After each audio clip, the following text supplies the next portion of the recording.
Welcome to our channel. Morning 5:45 போல் எந்திரிச்சாச்சு. So அப்படியே வெளியில் வந்து பார்த்தா கொஞ்சம் கிளைமேட் நல்லா இருந்தது. இப்போ ஆடி காற்று கொஞ்சம் ஆரம்பிச்சிருச்சுன்னு நினைக்கிறேன். அதனால கிளைமேட் நல்லாயிருக்கு.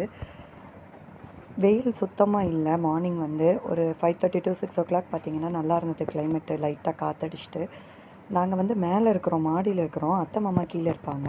ஸோ அதை காட்டிடலான்னு உங்களுக்கு காட்டினேன். இவர் தான் நம்ம கெஸ்ட்டு. டெய்லி ஃப்ரெண்டு கெஸ்ட்டு எப்படி வேணால் வச்சுக்கலாம். டெய்லி மார்னிங் வந்து எழுப்பி விட்டுவார்.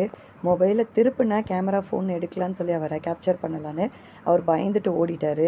அவருக்கு சாப்பாடு வச்சோம், அதை கூட எடுக்காமல் அவர் பயந்துட்டு புதுசாக என்னமோ மொபைலை எடுத்துகிட்டு வந்ததும் பயந்துட்டார். அந்த பக்கம் தள்ளி போயிட்டார். இவர் இன்னொரு கெஸ்ட்டு. இவங்க 2 பேரும் ஃப்ரெண்டு. டெய்லி மார்னிங் வந்துடுவாங்க. உங்களுக்கு ஜூம் பண்ணாமல் விட்டுட்டேன். ஓரளவு தெரியும்னு நினைக்கிறேன் அந்த காக்காவை பார்த்தா. ஸோ அப்படியே வந்து வாசல் தொளிச்சிட்டு ஒரு கோலத்தை போட்டேன். சின்ன சின்ன கோலம் தான் போடுவேன். ரொம்ப பெரிய கோலம்லாம் எனக்கு போட தெரியாது. டெய்லி ஒரு கோலம் எப்படியாவது போடணும்னு போட்டாச்சு. இன்றைக்கி பார்த்திங்கன்னா பச்சை பயிறு கடைகள் தான் சாப்பாடு பண்ணலான்னு சொல்லிட்டு. ஏன்னா டிஃபன் வந்து 2 பேர்த்துக்குமே வைக்கணும் எங்கள் வீட்டில். அவருக்கும் டிஃபன் பேக் பண்ணணும், பையனுக்கும் வைக்கணும். அதனால பச்சை பயிறு கடைகள் பண்ணிவிட்டு பீட்ரூட் பண்ணலான்னு சொல்லிட்டு அதுக்கு தான் ரெடி பண்ணிகிட்ருக்கிறேன். தக்காளி பூண்டு எல்லாமே போட்டு பச்சை பயிறு குக்கரில் வச்சிடலாம் வேக வைக்கிறதுக்குன்னு சொல்லி வச்சிட்ருக்கேன். சில எங்கள் ஏரியா பக்கம் பார்த்திங்கன்னா பச்சை பயிறு குழம்பு மாதிரி வைப்பாங்க. மித்த பயிறு குழம்பு எப்படி வைப்போம் அந்த மாதிரி வந்து பச்சை பயிறு குழம்பு வைப்பாங்க. நாங்கள் வந்து எங்கள் வீட்டில் எனக்கு அம்மா வந்து கடையிறதுக்கு சொல்லி கொடுத்துருக்குறாங்க. அதனால் எனக்கு இந்த டேஸ்ட்டும் பிடிக்கும். ஸோ கடைஞ்சிடலான்னு சொல்லிட்டு இன்றைக்கி கடைஞ்சி பண்ணலாம் அப்படின்னு சொல்லிட்டு கடையிறதுக்கு தான் ரெடி பண்ணிகிட்ருக்கிறேன்.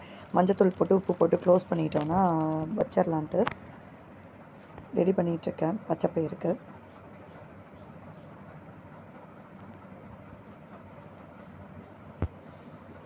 கொஞ்சம் ரசம் வைக்கலான்னு புளி கரைச்சி வச்சுருக்கிறேன்.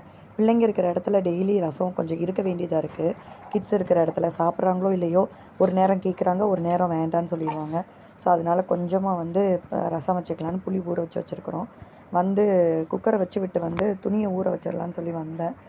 துணி கொஞ்சமாக தான் இருக்குது. டெய்லி வாஷ் பண்ணிட்டா எனக்கு ஈஸியாக இருக்கும். கொஞ்சம் கொஞ்சம் தான் இருக்கும் டெய்லி எங்களுக்கு வந்து.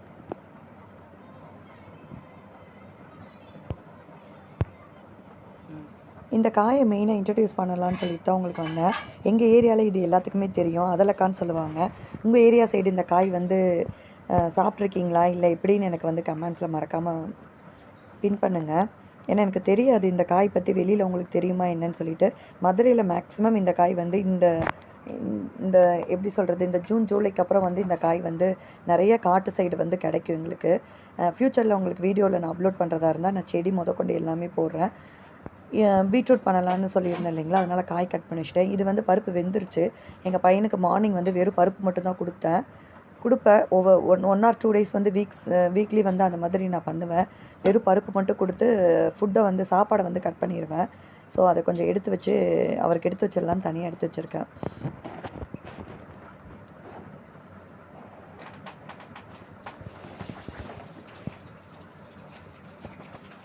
அது பார்த்திங்கன்னா பாதாம் பிசின்னு கொஞ்சம் ரோஸ் மில்க் போடலான்னு சொல்லி அதை ரெடி பண்ணிகிட்டு இருந்தேன்.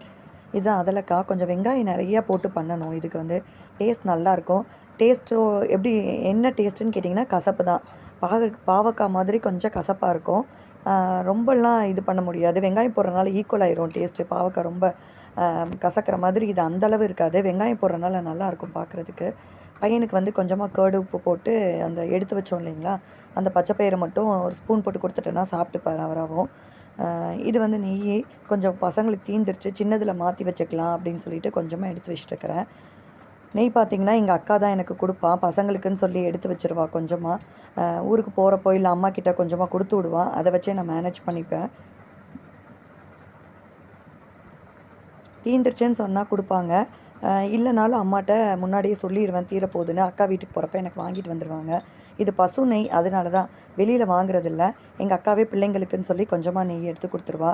தீந்துருச்சு, அதனால கொஞ்சமாக சின்ன டப்பாவில் மாற்றிக்கலான்னு சொல்லிட்டு சம்பளத்தை அப்படியே வச்சிடலான்னு மாற்றிட்டுருக்குறோம்.